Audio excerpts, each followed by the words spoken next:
कहते हैं मृत्यु अचानक नहीं आती। वह पहले 4 संकेत भेजती है, लेकिन इंसान उन्हें नजरअंदाज कर देता है।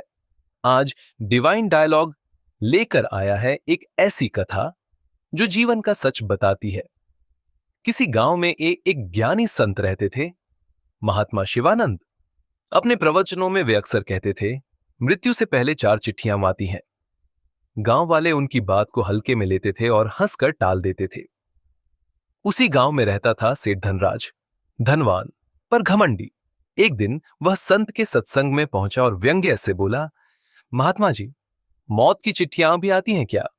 मौत तो अचानक आती है। संत मुस्कुराए, वत्स, जब समय आएगा तब सत्य स्वयं प्रकट होगा। पहला संकेत, बालों का सफेद होना। साल गुजरे, धनराज के काले बाल अब सफेद होने लगे।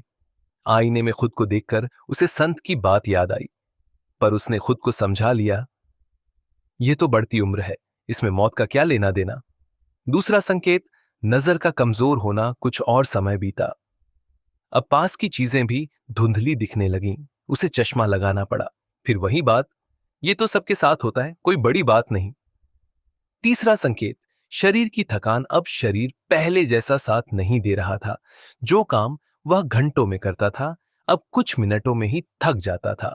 घुटनों में दर्द, सांस फूलना, लेकिन अहंकार अभी भी बना रहा। उसने तीसरा संकेत भी अनदेखा कर दिया। चौथा संकेत, अपनों का दूर हो जाना। बीमारियां बढ़ी, धनराज बिस्तर से उठने लायक भी नहीं रहा। रिश्तेदार जो पहले उसके धन के कारण आसपास रहते थे, धीरे धीरे दूर होने लगे। घर में लोग भी उसकी सेवा से थक चुके थे। अब वह अकेला रह गया था। उसके मन में संत की बात गूंज उठी, मृत्यु अपनी चिट्ठियां भेज चुकी है। अंतिम समय, यमराज का आगमन। एक रात उसने स्वप्न में देखा, उसके सामने स्वयं यमराज खड़े हैं। यमराज बोले, सेठ धनराज, तुझे 4 चेतावनियां दी गई थी, लेकिन तूने किसी को महत्व नहीं दिया।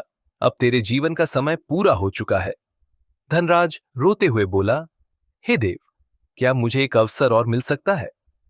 यमराज उत्तर देते हैं, पहली चिट्ठी पर ही समझ जाता तो तेरा जीवन श्रेष्ठ बन सकता था, पर अब लौटने का समय नहीं बचा। और देखते ही देखते धनराज की देह से उसकी आत्मा अलग हो गई। कथा की सीख, मृत्यु अचानक नहीं आती, वह पहले इशारे देती है। सफेद बाल, कमजोर नजर, टूटता शरीर और अपनों से दूरी। पर हम समझते ही नहीं, इसलिए अहंकार छोड़े, सत्कर्म करे और जीवन को सार्थक बनाए।